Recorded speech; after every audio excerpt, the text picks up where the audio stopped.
You're listening to Your Brain on Air. The program will begin shortly. Enjoy. Nini ona ko na thani bandi. Sing sing ko na jagin sa tin pami. Just shui bazi.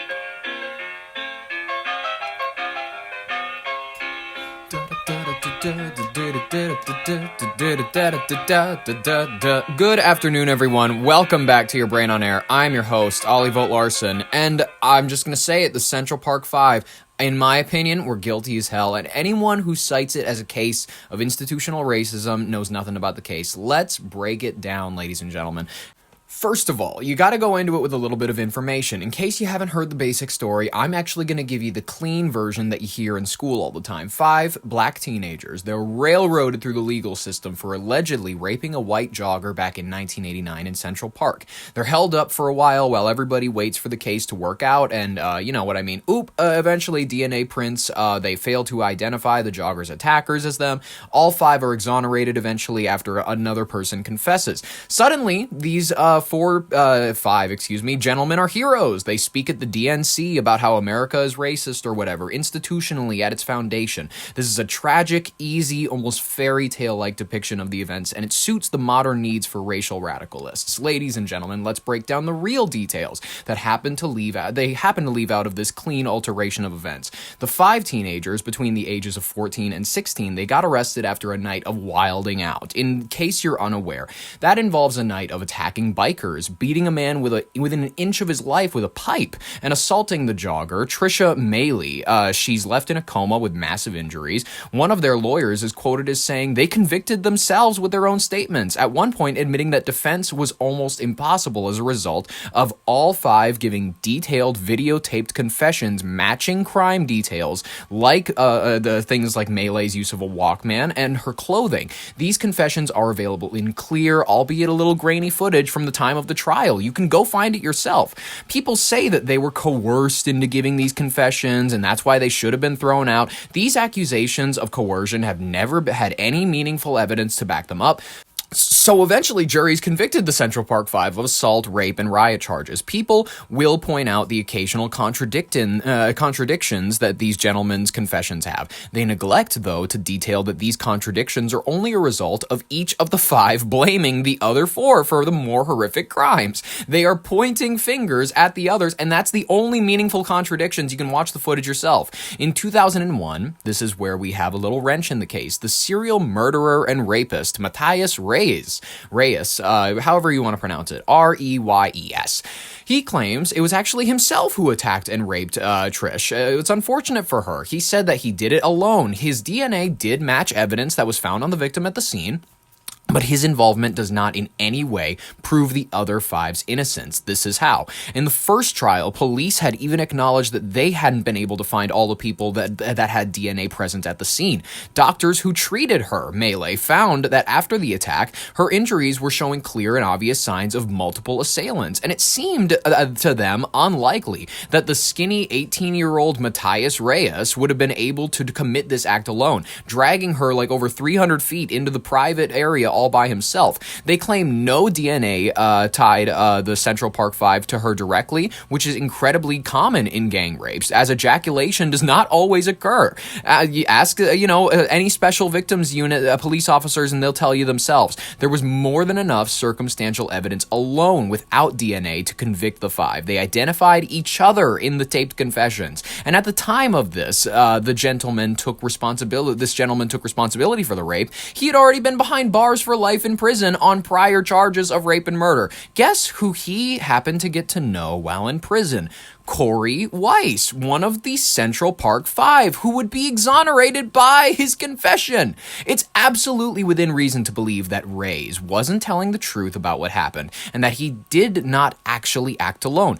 In a 2003 Armstrong report surfacing 1 year after the overturning of the 5's convictions, 2002, it had concluded that the Central Park 5 were likely guilty, even with Reyes' confession. Former lead prosecutor of the case, Linda Fairstein, still maintains that they were guilty to this this day. These innocent teens did not only fleece the court system, they fooled a generation and made them sing their songs of praise after raping an innocent woman. I'm sorry. Happy late Black History Month, ladies and gentlemen. I love this energy. Monday is my favorite day of the week. Maybe next time I'll talk about how Cleopatra, she was embarrassing. She was not a good ruler. She girl bossed her kingdom into subjecthood of the Roman Empire. Happy International Women's Month. Ladies and gentlemen, I think, you know what? In the mood of International Women's Month, folks, what are honor killings? Let's explore this topic because with the Middle East in the forefront, with the way that refugees in little boats are already making their way to the UK, it's not as though I'm blaming them. Their country's falling apart. They need to find somewhere to go. So they're like, hey, Western countries, I'm hearing that they're the ones who started this war, so let's just go flood the Western countries. And admittedly, ladies and gentlemen, Iranian women, they know this well. They know this cultural practice. Western women are soon to learn. If Mamdani gets his way, this is a common practice in Southeast Asia, Africa, Middle Eastern homes. At its core, what is an honor killing? It's the homicide of a family member or a social group member by another one of its members due to the belief that the victim has brought some form of dishonor upon the family. This practice is most frequently directed at women and girls, though men can, occasionally be targets. It's admittedly rare. It is exceedingly rare that men are victims of this. The offense, it's often linked to perceived sexual impropriety, such as refusing to an arranged marriage, being the victim of a sexual assault, seeking a divorce, or simply dressing in the manner that's deemed inappropriate by the patriarchal standards that they have in those countries. The cultural justification, the justification for these actions is rooted really, really deeply within their culture. If you are not aware of this, it's so deeply so that they do not have formal laws against these sorts of things in most collectivist social code.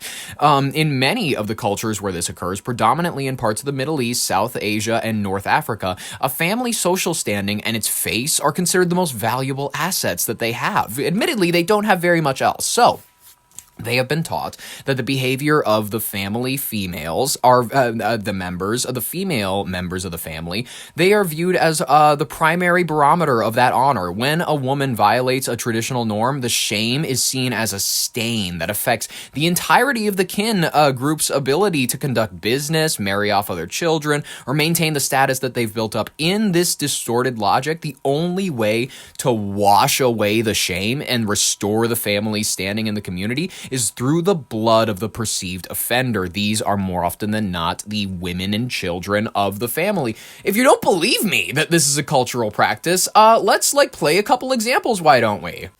Shafilia Ahmed, a 17-year-old schoolgirl murdered by her own parents. Why? Because they thought she was becoming too westernized and were ashamed of her. I mean, I guess good reason by her parents. When her body was found early in 2004, Iftikhar and Farzana Ahmad played the part of the devastated parents. A picture of grief and innocence. They appealed for help.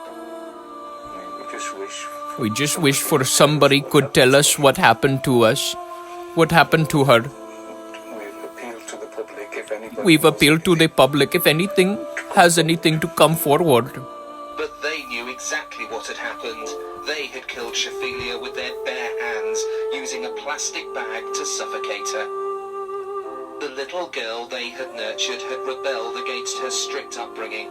Months before she died, the teenager had filled in a housing form, saying she wanted to move out because she feared she would be married off.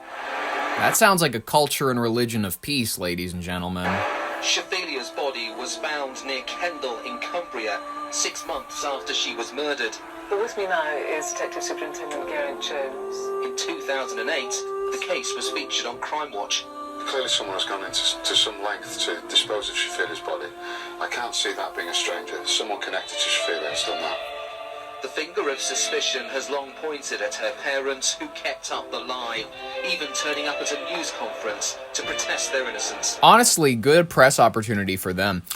This is not my only clip that I have. Let's look at this Iraqi YouTuber who was also killed by her family when she went home to Iraq. This Iraqi YouTuber has been killed by her father in a so-called honor killing. What'd she do? 22-year-old Tiba al-Ali lived in Turkey, where she blogged about her life, but was back in Iraq when she died earlier this week. Police had apparently tried to help resolve a dispute between Tiba and her family, but the next day, her father confessed to killing her. An honor killing is the murder of a woman by a male family member for supposedly bringing shame to the family. They still take place in many countries around the world. Many. Tiba's death has sparked outrage on social media and calls for protests in the Iraqi capital Baghdad this weekend. There is currently no law that criminalizes domestic violence in Iraq. Well, yeah, they need that right just in case the women get out of line. That's literally their justification. That's what they're like, what else are we supposed to... If a woman doesn't listen, how do we not beat her up? Then you tell me, what is the solution to this issue? If a woman doesn't respond to advice, doesn't listen to her relatives, after you have used all the options, what should be done? If a man doesn't fulfill his responsibility, what should a woman do? She can get divorced. First, she can involve someone from the family to resolve the issue. But in the end, if they feel they can't live together, she has the right to get a divorce. This particular recommendation has created a huge controversy within the Pakistani society. It's been reported in the international media. And I'm wondering that, seeing all of this, if you might change your mind. Society is not the media. They are two different things, and we will not reconsider the recommendations. This is according to the Quran. You cannot ask someone to reconsider the Quran. It is the Quran, ladies and gentlemen. It is the Quran. You cannot break through a people who are dedicated to a book more than anything else, ladies and gentlemen. This goes for the Christies. This goes for the Judies. This goes for the Muslims. This goes for all of them. They're all nuts in their own ways, ladies and gentlemen, because they all think they're children of Abraham. Migration and the export of this practice, if you don't know about it, as global migration has increased, cultural tensions have surfaced in the Western nations, including the United States, Canada, and the United Kingdom. This often manifests as a generational clash. While children of immigrants may assimilate into Western liberal values, pursuing independent dating lives or secular careers, the older generations, they may feel desperate, a need to protect their heritage from what they perceive as Western moral decay. When a young person's push for autonomy threatens the traditional hierarchy, some families resort to violence as a desperate attempt to reassert their control. You know, if you're not aware of these sorts of practices, if you're not aware of these sorts of laws, you know what I mean? Sharia law is something that I think every Westerner needs to start contending with, because you're starting to contend with areas like Dearborn, Michigan. You're starting to contend with areas where these people, unfortunately, and I'm not saying these people in reference to anything, I'm saying Muslims. I'm saying Muslim people. They practice Sharia law in their countries. They are starting to export it out to different countries. And if you are not a fan of Sharia law, you likely don't want these people to be making laws in your area, which they already are. They're beginning to. This is not a right-wing fantasy anymore. This is something that you have to contend with if you're living in any Western nation nowadays. It's true. And if you're uncomfortable with Sharia law, if you're ill-informed about it, or if you're just told that you're supposed to believe in the idea that every person is good inherently because skin color doesn't matter, culture doesn't matter, all human beings can share the same planet regardless of borders, you know, there's no such thing as like a cultural clash that is inherently demeaning to you as just because of your gender. Just because you have a slit rather than a rod, many people believe you should not even leave the house. And Western women, when you confront them with these questions, don't usually like to contend with them. They like to go, what are you so worried about Muslim men voting for? And I'm like going, first of all, you just admitted that it's the men who's voting, because when they come to these other countries, they're not letting their women vote. They're still having the women stay home. It's just a fact. I'm sorry that's just a fact that nobody likes, but it's true. You know what I mean? It's whatever, regardless. It's something that we as Westerners are going to have to start contending with. If you don't know anything about Sharia law, if you don't know anything about the way that the majority of this eastern half of the world views women, you got to start to learn about it.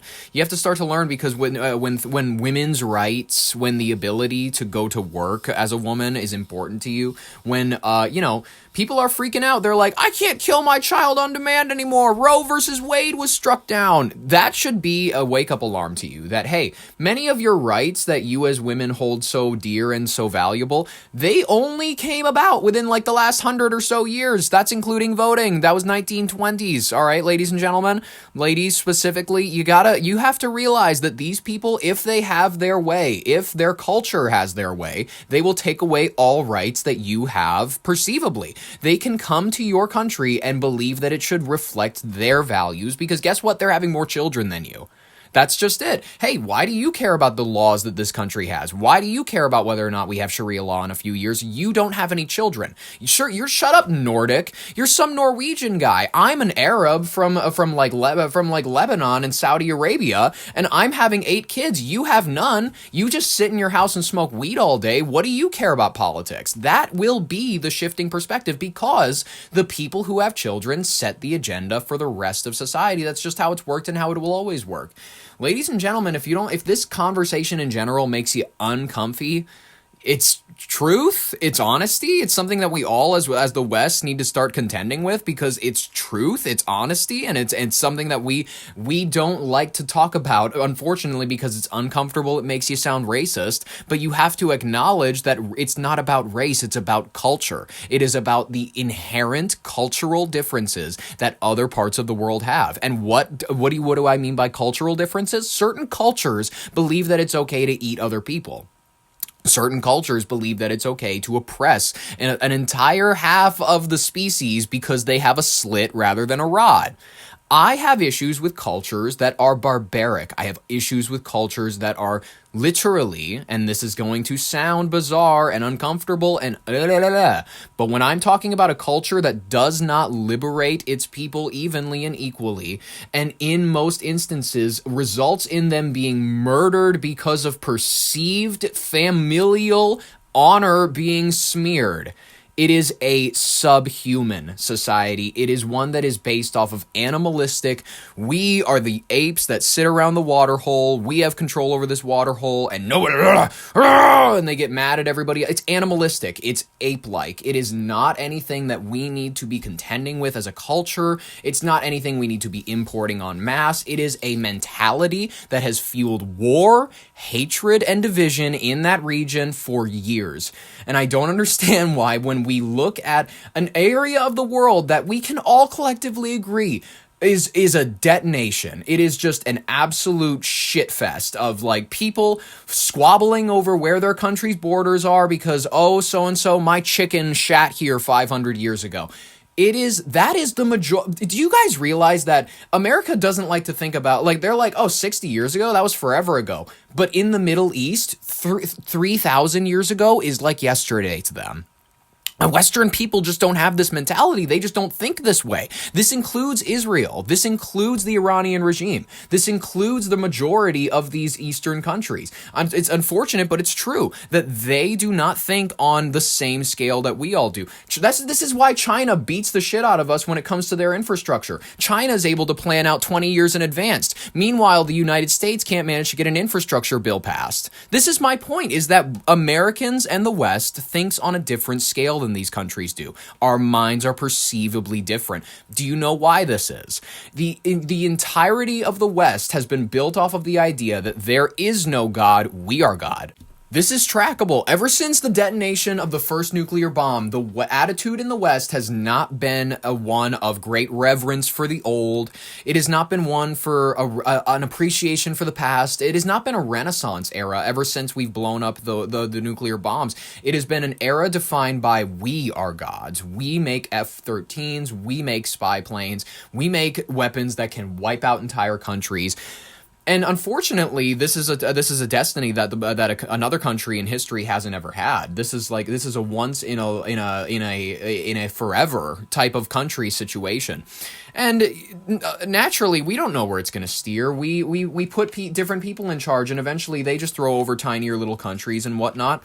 Like I said, other countries, they don't have this idea that there is no God, we are God. Iran still is a mostly, the Ayatollahs, they are religious zealots. The Israelites, the people who are on the War Commission, the majority of them, yes, you can say that they are secular Jews. They're not actually practicing. Most of them are practicing for another demon. They're not practicing for the Torah, the people that they speak about in their holy books. They're practicing because they believe that Moloch is on their side. This is truth. This is honesty. Ladies and gentlemen, let's cover Iran. Why not? Since we have it, since we have the basis of it, the oil prices are surging amid the war with Iran, and Trump he's announced that Cuba's on its last moments of life. What could this mean? What is this? What is this? What is this? Let's just cover it. Go. Global energy markets are in a tailspin this morning as oil prices surge past the $100 a barrel mark for the first time since 2022. The spike comes as Operation Epic Fury, the joint U.S.-Israeli military campaign in Iran, enters its second week, effectively shutting down shipping through the Strait of Hormuz. With nearly a fifth of the world's oil supply now blocked and Iranian energy facilities under direct fire, Brent crude oil briefly touched $120 in an overnight trading. President Trump dismissed the economic shock on social media, calling the high prices a short-term necessity and a small price to pay for the permanent removal of the Iranian nuclear threat. We're going to hear about a nuclear Iran a couple years from now because Bibi is going to need us to move in again. Honestly, this is exciting. Meanwhile, while the Middle East is burning, the president has pivoted focus towards the Caribbean. I love this. Can we get another Pirates of the Caribbean film? He's issued a stark warning to the Caribbean government.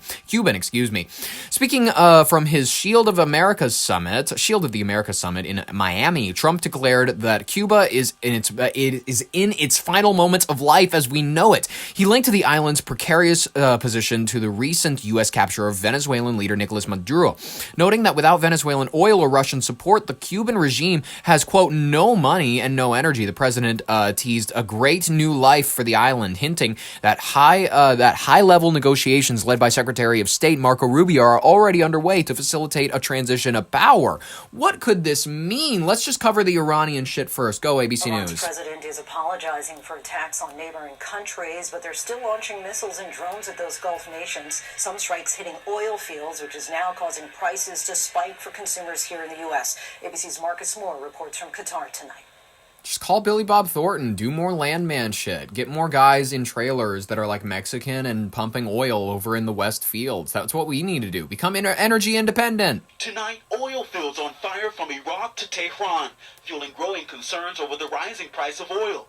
Oil is now approaching $100 a barrel and climbing fast, already impacting Americans. Prices at the pump rising nearly 50 cents a gallon in a week. Jet fuel prices soaring even faster. On February 27th, the average price of jet fuel was $2.50 per gallon, compared to $3.95 per gallon on Thursday, according to the Argus U.S. Jet Fuel Index. Kuwait and the UAE already limiting oil production, and Qatar taking the extraordinary step of pausing its liquefied natural gas production, days after Iran closed the Strait of Hormuz. And traffic remains disrupted in the strait, where 20% of the world's gas supply passes through. Iran is, by the way, this is another sign, we talked about this last week on the show, that Iran they're here to die. They're here to die. They're here to kill everyone because you know who's most affected by the Strait of Hormuz getting closed? Iran. That is where 25% of their oil revenue entirely moves through. So this is hurting out of anybody, by the way. Their country transports and receives the most out of this port. It is not any other Western country. It's not in the East. It's not Russia. It's not any of that. Iran is the key beneficiary of the Strait of Hormuz. It's one that they've been eager to keep control over for the longest time. It's one of the only regions that were able to get into the Persian Gulf anyways.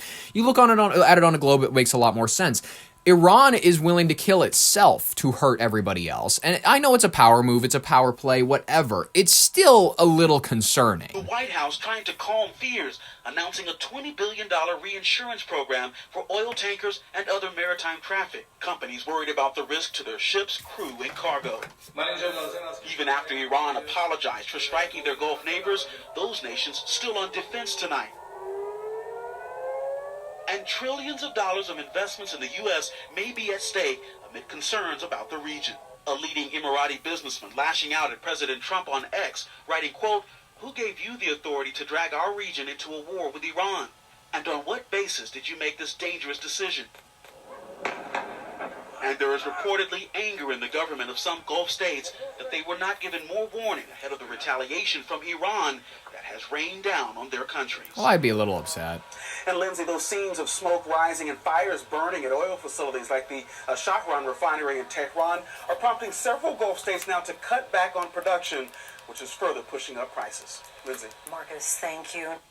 Marcus, thank you very much. Ladies and gentlemen, let's cover the Cuba comments, because I have family who are in a third world country. Admittedly, I don't have very much contact with them anymore ever since my link with them passed away. And before then, I didn't really have the most connection, but admittedly, I worry occasionally about these gentlemen and ladies. I worry occasionally about the children in third world nations. Nobody wants anybody to die. You know what I mean? Nobody wants that. A lot of people will go, is it America's responsibility to provide aid to these nations? Is it America's responsibility? I mean, you get a bit of that with U.S. aid being established by John F. Kennedy, you know, the soft power through peace, providing all that jazz. There's elements to that are beneficial. There's elements to that are, I would say, dangerous, because admittedly, any sort of welfare state fosters. We want it to foster independence. What it more often than not fosters is dependence. It gets people to rely on the tit of the United States that will continue to supply the milk. Meanwhile, they refuse to build their own calcium supply and develop an actual skeleton on their own to stand as a nation. So that is my argument for United States aid cuts. Admittedly, I don't think they should have butchered it the way that they did with Doge. That was a little silly and ridiculous to take it that far. But, whatever. Continue. We're looking forward to the great change that will soon be coming to Cuba. Cuba's at the end of the line. They're very much at the end of the line. They have no money. They have no oil. They have a bad philosophy. They have a bad regime that's been bad for a long time. And they used to get the money from Venezuela. They get the oil from Venezuela. But they don't have any money from Venezuela. They don't have any oil. They don't have anything from... They don't have anything. They land in Cuba. They can't get gasoline to fly out. They have to leave their planes behind. And they want to negotiate, and they are negotiating with Marco and myself and some others. Marco. He's going to be president of Cuba by the end of this. Anybody else? Okay, where are the odds sitting that J.D. Vance is out as the nominee in 2028 and it's going to be Secretary Rubio? His face carries so much better. Am I right? I mean, I understand him being a Kissinger-type figure, maybe, where he sits in the shadows, he schemes, I don't feel like he's in the Epstein files, admittedly, in the terms of, like, I don't think he's raping children, because I think that he is too dorky for that, even for him. I think that he would see a naked 14-year-old and get nervous, you know what I mean? He'd be that type of guy that just gets too shaky for the event, and they're like, we can't even use this footage publicly because it'll embarrass us more than it'll embarrass him. You know, he seems like a dork. Is that the best way to put it? Yeah, that's the best way to put it. And I would think a deal would be made very easily with Cuba. You think? But for 50 years I've been hearing, as a little boy, I'd be hearing about Cuba. Cuba's a disaster. A disaster. But I've been hearing so much about Cuba. But Cuba's in its last moments of life, as it was. It'll have a great new life, but it's in its last moments of life the way it is. And but our focus right now is on Iran. Is your country really a country if it can't stand on its own? That's a great question that I love to consider. I think that when it comes to if you're a subject state to another larger country, I don't think you should have that independence label. You know what I mean? You know how most of these nations that we see, you know, the Barbados or whatever, it's like the, not Canada, it's because obviously that one can stand on its own, but we're talking about like the Caribbean parts of the United Kingdom's empire and whatnot, Guam of the United States and whatnot. These are territories and whatnot.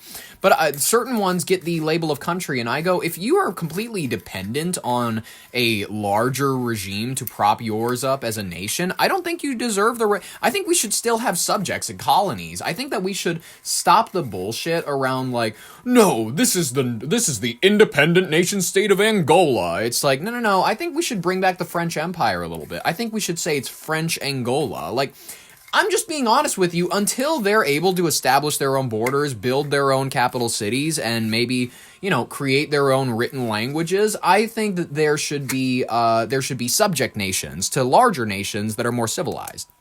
And we'll do that. I would say, what will you do? Take about 2 days off, Marco? No, he won't. Maybe an hour. He'll take 1 hour off, and then he'll finish up a deal on Cuba. He's never getting a day off. That'll be an easy one. But it'll be entire region that we're doing that. Many of you have come today and they say, I hope you can take care of Cuba because you've had problems with Cuba, right? You mentioned, I was surprised, but 4 of you said, actually, could you do us a favor? Take care of Cuba. Take care of it. I'll take care of it, okay? Is he better in Spanish or in English? I think he's better in Spanish. I mean, it's great. Pete, please. What you got, Pete? Mr. President, I only speak American. American. Well, Mr. President, it's an honor to be here and to establish in this hemisphere peace through strength. For far too long, our country's gaze was only on borders in far-flung places. Not our own border, not our own hemisphere, not the Western Hemisphere. President Trump They're has not wrong about established that. the Trump They're not wrong about that exactly. I understand people will go, well, we need the AIDS fighters because there's going to be another AIDS monkey before we know it in Ethiopia, and we want one of our guys to be the first ones on it. I understand that entirely. When they say that we've lost a level of influence in our own sphere, that's partially your guys' fault, especially with the amounts of cuts that we took when it came to research agencies in South America, in Central and South America. During the first administration, Obama didn't help with that, admittedly, but when it comes to actual spheres of influence, we have not been interested in the Spanish people down south for a while. You know what I mean? It's mostly been overseas. It's mostly been Africa. It's mostly been Southeast Asia. It's mostly been people with polka dots on their foreheads, when they do their little religious ceremonies. It's not been centered around that sphere of the world where some people weirdly have like Irish accents, like the Jamaicans. You know what I mean, man. We don't really care exactly about those slave states that we established, but I'm glad that we do now. I'm glad that we're starting to expand the sphere of influence here. Do I think that they could have been doing a lot more previously to do this? And do I think that they're just doing this now because I think they heard about it as an issue on a TikTok? That might be what I think is going down. Whatever. Of the Monroe Doctrine, the Monroe Doctrine. And the War Department is implementing it as fast as we can. In fact, 2 days ago. Okay, fun. Mojtaba Khamenei. He's the possible new leader of Iran. Let's cover this, why don't we? The AP has given us a bio or some shit about him. This is from Iran International TV. Among candidates for Iran's next supreme leader is one who really stands out, and that's Mojtaba Khamenei. He is one of the sons of the slain supreme leader Ayatollah Ali Khamenei. And he saw both his father and his wife killed in the initial Israeli airstrike on Saturday that sparked this region-wide war that we're seeing now involving Iran, Israel, the Americans, and the wider Gulf Arab countries. Now, Mojtaba Khamenei is sort of a secretive character. He's not really well known. There are a few photographs and videos of him, but he's believed to be very close to Iran's paramilitary Revolutionary Guard, and he was viewed as a gatekeeper, someone who was in charge of his father's office when he ruled as supreme leader. I love this Game of Thrones that happens every single time that we take out a Middle Eastern leader. You saw this after we did Iraq, after we've installed and deposed many leaders in the past. But it's really fun just to watch these little countries scramble to pick out a new guy, just because it's I don't know. It's like different, you know what? They don't have elections. They don't care about what the populace thinks. Whatever. They got a nice picture of him up here. He looks handsome. He's got like a nice little gray to the bottom of his beard. He's got the towel. He's got the glasses that his dad had. He looks great. He looks fit to be the new leader, probably. I don't know. He looks like he's got a bit of kooky in his eyes. What were you going to say? Speak when I'm not speaking. Now, there's some concern because analysts believe that Mojtaba Khamenei is actually much more hardline than his father, and he would take over Iran as it faces this war and as it has a stockpile of highly enriched uranium that could potentially be used to make an atomic weapon. Now, his father always said that Iran did not seek that, but as supreme leader, Mojtaba Khamenei could set his own fatwa, a religious ruling, potentially allowing for this. Potentially. Now, whether or not he becomes supreme leader remains in question. The panel that would pick him is called the Assembly of Experts. It's a panel that has the Assembly of Experts. Already, the Israelis have bombed a building associated with that panel. Now, Iranian media says that nobody was in the building at the time, but it shows the attention that the Israelis are having on who will be the next leader. We heard from the Israeli defense minister today saying whoever was picked would be a target for elimination by the Israelis. Of course. It remains unclear who the next leader will be, but Mojtaba Khamenei is one of the top candidates, even as this war goes on, and questions remain about Iran's future. If you have beef with the Israelis and you are a country, you know what is a great idea? You should just hide your leader and never announce who is the official leader. You should say this cabinet of mysterious officials who walk out of a government building every day. You know, the press can take photos, some assassins can try their best, whatever. But the actual, like, head of state, you just keep him in, like, a bunker or, like, you hide him in another country. Wouldn't that would be... I have a great idea. Okay, hide him in like a neighborhood in Tel Aviv, and then they'll never know. And then he makes royal decree. But then eventually the Israelis, they'd like tap into one of the wires that he's sending demands through, and then they'd like send in a reverse electric wire to like blow up his city block or something. Never mind. Don't listen to me. I'm not a perfect security expert.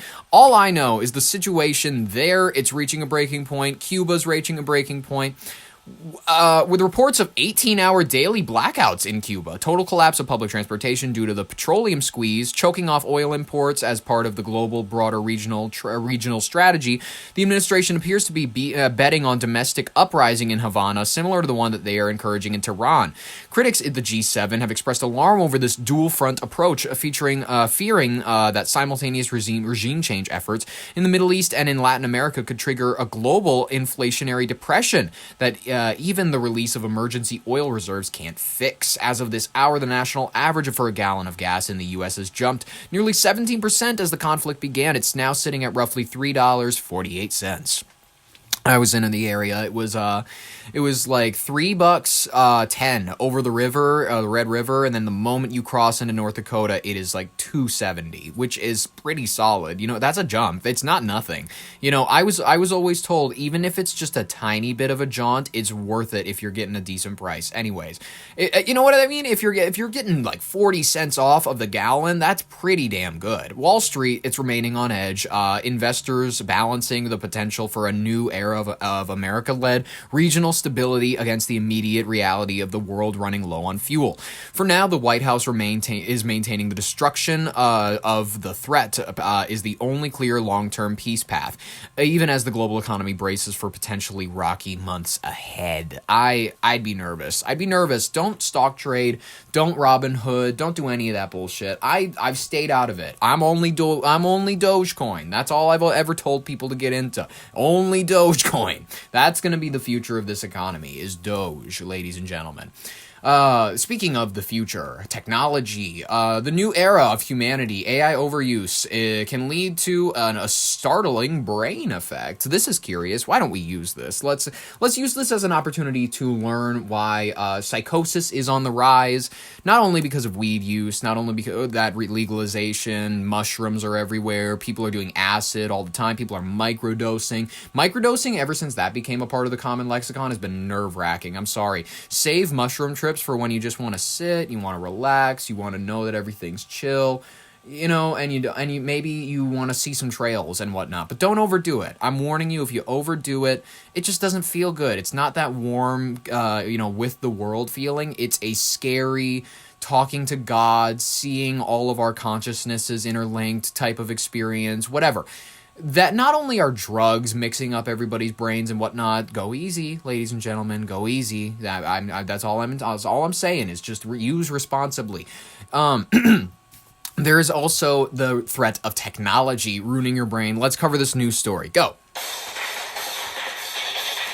AI overuse can lead to brain fry, studies are suggesting now. The promise of working smarter, not harder, with artificial intelligence might be hitting a biological wall, a new study published in the Harvard Business Review. So, the level of dependence we can have on this is questionable. I'm just kidding. Harvard, I'm one to question their scientists, has identified a phenomenon researchers are now calling brain fry. Oh, this sounds like an old show on Nickelodeon. A state of acute cognitive exhaustion that occurs when workers spend too much time supervising, double-checking, and toggling between multiple AI tools. While AI is great for handling repetitive data, the study found that babysitting the machine actually requires more mental energy than doing the tasks manually, leading to a 33% spike in decision fatigue. Interesting. What is decision fatigue?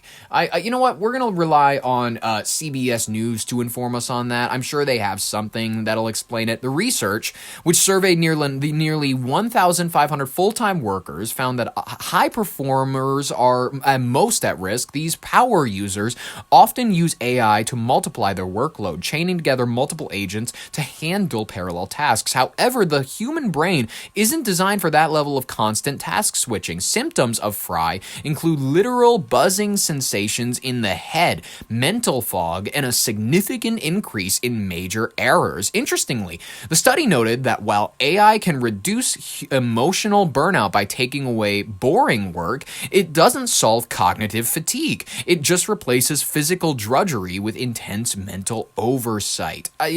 Intense mental oversight, you're looking at what ChatGPT wrote and you're going, wrong, right, wrong, right. Like, I'm sorry, if AI is enough to start frying humans' brains, there's no hope for us. I think we should just let ourselves be the genitals for this species that is going to use us to create the higher form of intelligence that's going to outlive us, take over the world, whatever. Transhumanism, they were all right. Alex Jones predicted it from the start, and you all should be listening to him more regularly. It's just true. Industries like marketing, software development, and HR are seeing highest rates of new fatigue. And experts warning warning that we currently are putting AI on top of yesterday's workflows rather than redesigning how we work.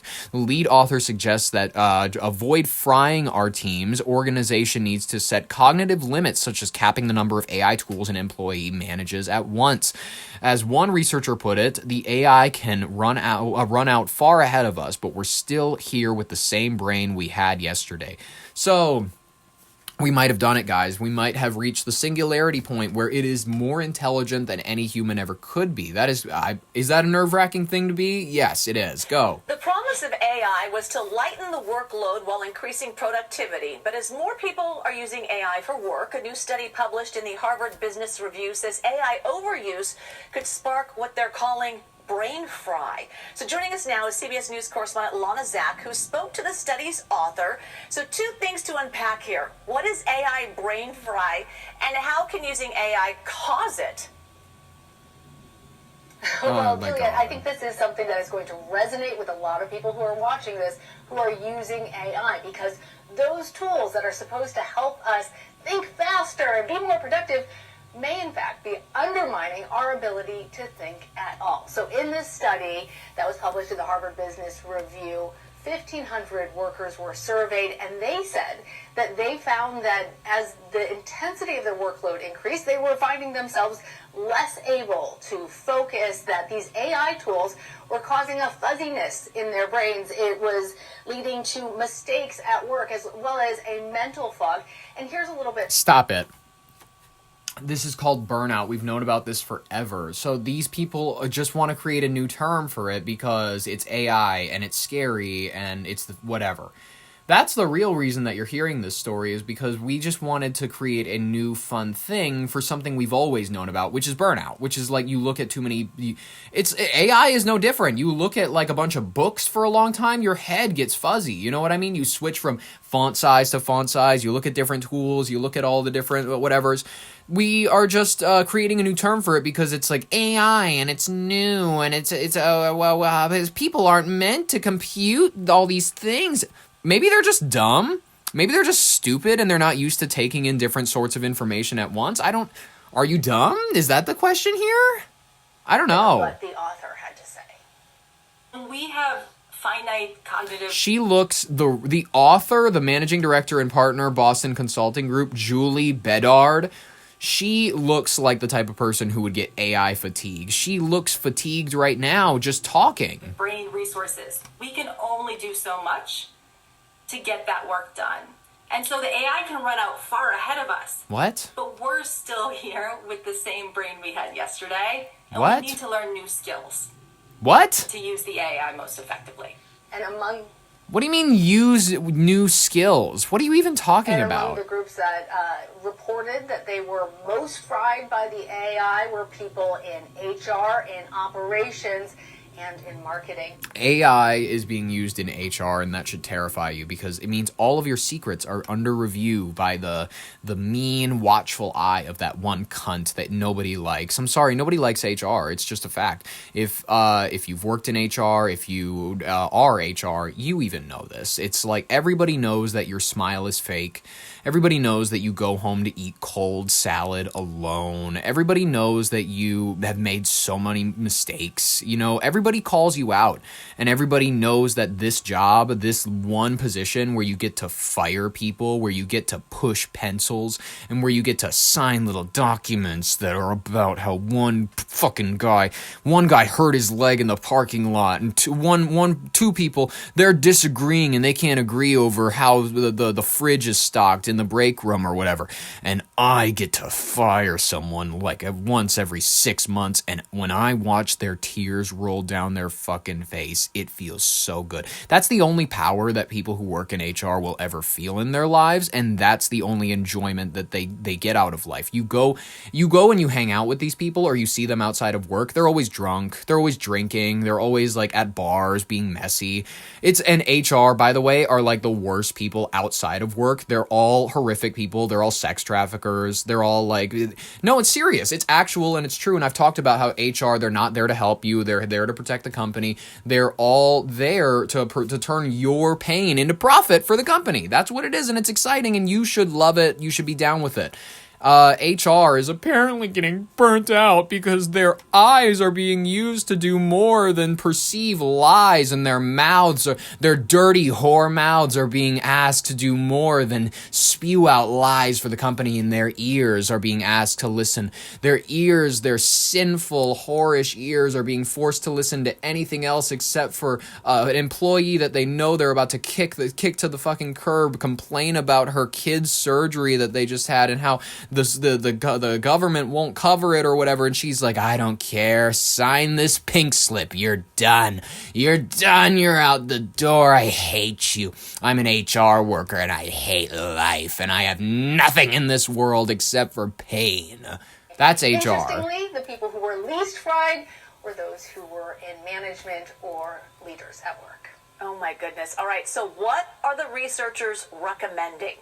Nothing. You know what? I know more than these researchers. I'm smarter than them. I've always been that type of person to know better than doctors. I've always been the type to be more intelligent than people who claim to go to school for 8 years. You know, I didn't go to college, and I have a high school diploma, ladies and gentlemen. So guess what? I went to a degree mill too. Mine just didn't have U at the end of its abbreviation. I'm sorry, but I have a stamp on a piece of paper from a degree mill that says that I have value. I just didn't need to go get drunk with a bunch of my peers in my 20s to show other people that I had value. I got value because I was a part of Sigma Kappa Alpha Beta Bingo whatever. Anyways, ladies and gentlemen, let's jump into the rapid fire section of today's headlines. Lots of stuff that you need to know about. Keep your media diet healthy, and I can't dedicate a lot of time to every single one of them. ICE. Interesting. A subject of an ICE order removal allegedly has killed a woman named Stephanie Minter in Fairfax County. Not fun. What is this? You think a guy who was accused of stabbing 4 different people and raping a woman would be in jail. Right? Abdul Jallo was free. Abdul Jallo. I love it, guys. To strike again, allegedly stabbing a woman to death at this bus stop. What did she do? When Larry Gross heard about the crime, it reminded him of when he was attacked in February of 2023. Larry says he was pulling his shopping cart to this Richmond Highway 7-Eleven near his townhome when the same man, Abdul Jallo, came at him, first stealing his cell phone. He came right at me, and he stabbed me. He tried to stab me, and the knife broke. What did you do to antagonize this fine young gentleman, this fine young scholar, probably on his way to a college class? You interrupted him, and he unfortunately needed to stab you. And this actually plays into something that I did want to play for you real quick here. Jasmine Crockett, ladies and gentlemen, I love her. She is icon. She's I believe she listens to the show. I actually think she's a fan. Because we've talked about her before, and I got a like on the video where I talked about her Senate campaign, and I said that I was willing to help her rehabilitate her image. So, Jasmine, if you're listening to the show right now, enough of these statements, Jasmine. They're not helping us in rehabilitating your image. I want to be clear that, law enforcement isn't to prevent crime. Law enforcement solves crime, okay? That is what they're supposed to do. Did you catch that, guys? So let me break this down for you mouth breathers. The police are there not to prevent crime. They're there to solve crime.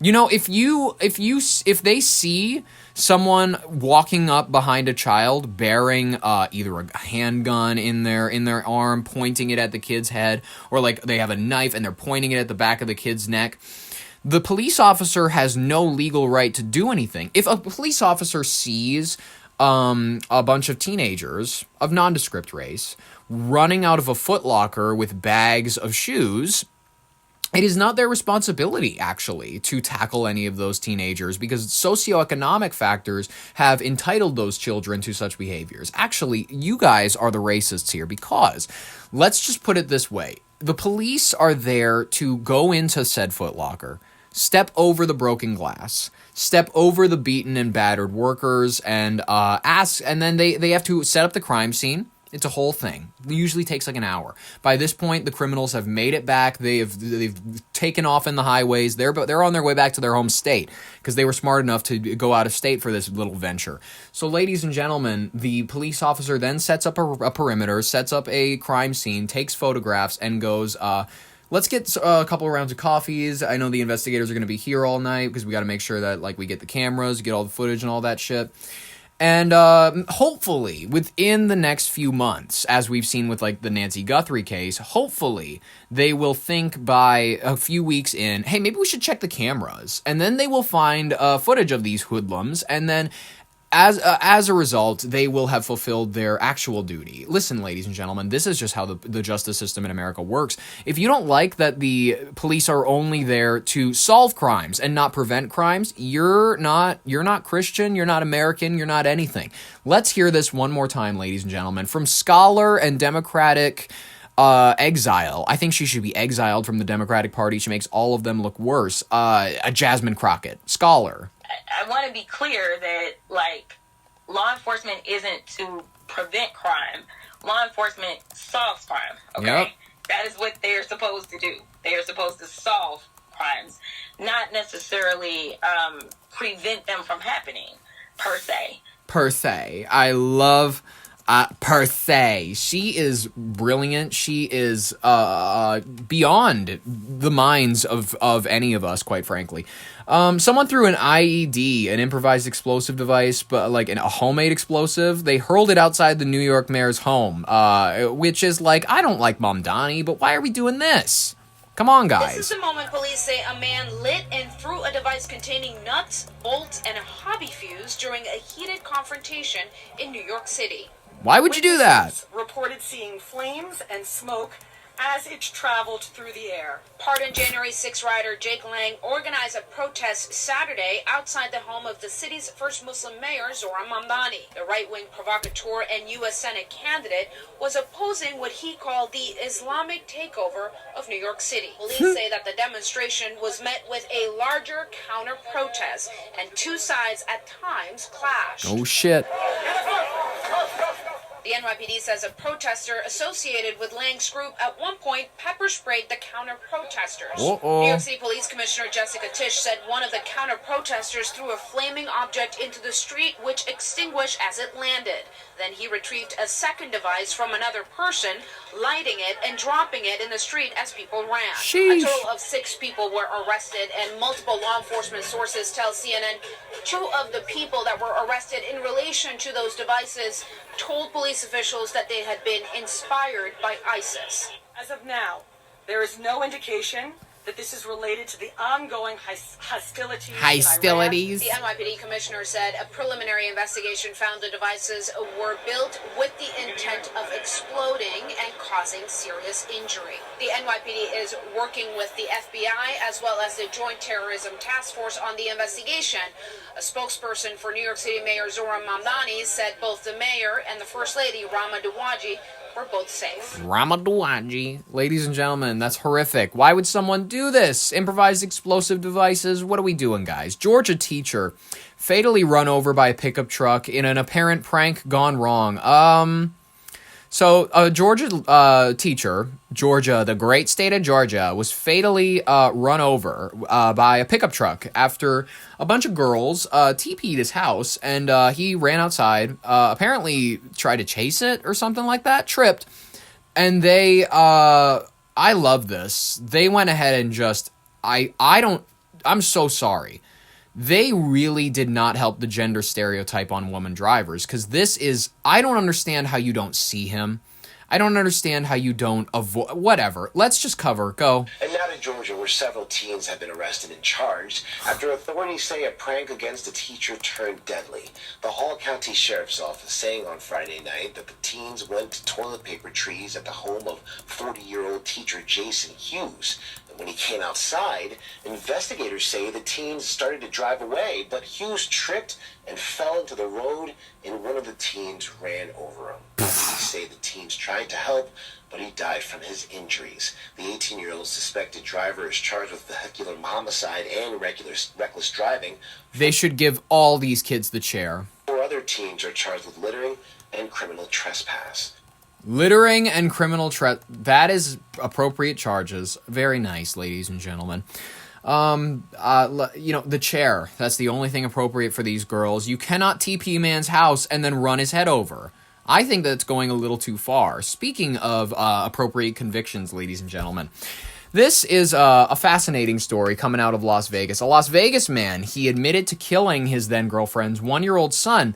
He was given probation as a result of his crime. Let's hear a little bit about it. Why don't we? Question for you. Do you know who this little boy is?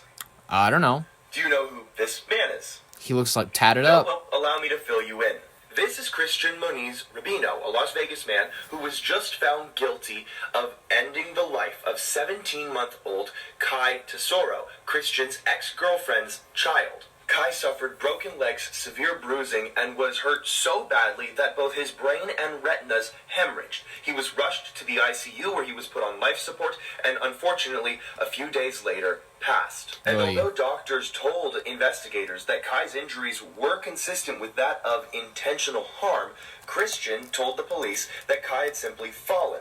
When all of this evidence had finally been presented in court, Christian did admit that he was responsible and pled guilty. Despite the fact that Christian himself admitted to this crime and doctors confirmed that Kai's injuries couldn't have simply happened by him falling, the prosecutors argued that the evidence was inconsistent. Because of those prosecutors, Christian faces no jail time. He was sentenced to probation and anger management classes. Well, hopefully he gets his act in order and quits killing kids. It's unfortunate, ladies and gentlemen. Find out who the judge is if you'd like to. I don't know. You know, they've been saying her name freely in the comments of that video. It's in the description if you'd like. Ladies and gentlemen, let's cover a final story because it's one of my favorite things that happened over the weekend. Jesse Jackson, we remembered him for, I don't know, doing something, I think. His son gave a tongue lashing to the fucking Obamas, and Biden and everybody else. Let's cover it. Go. Jesse Jackson's son rips into Obama and Biden for using his father's memorial to take shots at Trump. In a solemn memorial for the civil rights icon Reverend Jesse Jackson, it took a sharp political turn this week, sparking a huge public rebuke from the late leader's own family. During the Friday's homegoing service in Chicago, former presidents Barack Obama, Joe Biden, and Bill Clinton gathered to honor Jackson's legacy. However, their eulogies quickly shifted toward the current political climate. It was really in poor taste. With Obama, I'm going to be honest with you. I watched it. The clips here that we're going to play, it's in such bad taste. And Obama, this was an embarrassing move. This was so bad. Obama in particular, warning of a setback to the rule of law and offenses to common decency. Comments widely interpreted as direct stabs at President Donald Trump. The political tone did not sit well with Reverend's eldest son, Jesse Jackson Jr., speaking the following day in a private memorial at the Rainbow Push Coalition headquarters. The younger Jackson blasted the former presidents for hijacking his father's funeral. He argued that the leaders spent hours throwing political jabs rather than truly honoring the man, stating poignantly that the three presidents did not know Jesse Jackson. He emphasized that his father's mission was about consistent prophetic voice for the deposed, not serving as a backdrop for partisan bickering. The friction highlights the deepening divide between the old guard of the Democratic Party and those who feel Jackson's spiritual and civil rights legacy should transcend current electoral battles. While the former presidents credited Jackson for paving the way for their own careers, Jesse Jackson Jr. countered that his father's relationship with the political order has always been tense by design. He suggested that using a house of worship to score political points against the sitting president was a violation of the decorum and respect that the occasion had demanded. As the nation said its final goodbye to one of its most influential figures of the 20th century, the controversy has left many questioning the boundaries of political speech. During times of nationwide mourning, with President Trump having himself praised Jackson for as a great patriot following his passing in February. The fallout from Friday's service ensures that even in death, Jesse Jackson remains at the center of American conversation and controversy. Let's look at this clip. Go. Yesterday,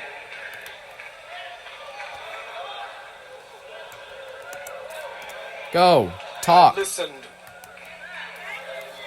for several hours of three United States presidents who do not know Jesse Jackson.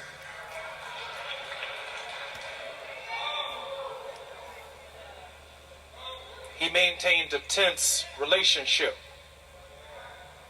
with the political order, not because the presidents were white or black, but the demands of our message, the demands of speaking for the least of these, those who were disinherited, the damned, the dispossessed, the disrespected, demanded not Democratic or Republican solutions, but demanded a consistent, prophetic voice that at no point in time ever sold us out as a people. And it speaks volumes about who the Reverend Jesse Jackson was. Our message has already been delivered today. I can see it all over my mother's face. Rise, Jesse, rise. Give Jonathan... Rise, Jesse, rise. Okay, let's hear the clips that made everybody cringe, because I want you all to hear it. We are living in a time when it can be hard to hope.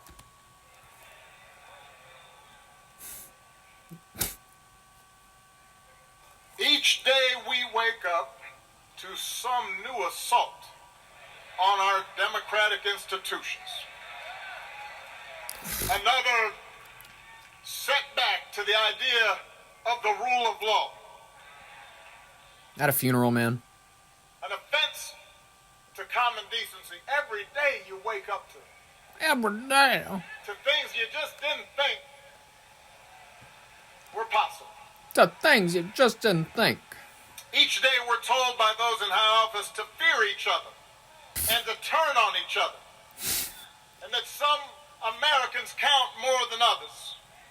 And that some don't even count at all. Everywhere we see greed and bigotry being celebrated and bullying. Bullying. Mockery masquerading as strength. By the way, everybody remembers he never used to talk with this intense of a Chicago black man accent. He puts it on when he's in front of a bunch of them. I love that. I love that even Obama isn't immune to the Quentin Tarantino effect. Ladies and gentlemen, I had such a wonderful time gathering these stories for you. I hope you had a wonderful time listening to them. I will be back at it again the rest of the week. As you know, we do it Tuesday through Friday, including Monday. Subscribe if you want to be there for them. Ring the bell if you want notifications. Like if you liked it. In the meantime, this has been Oliver Larson with your Brain on Air. Thank you so very much for listening, and bye-bye.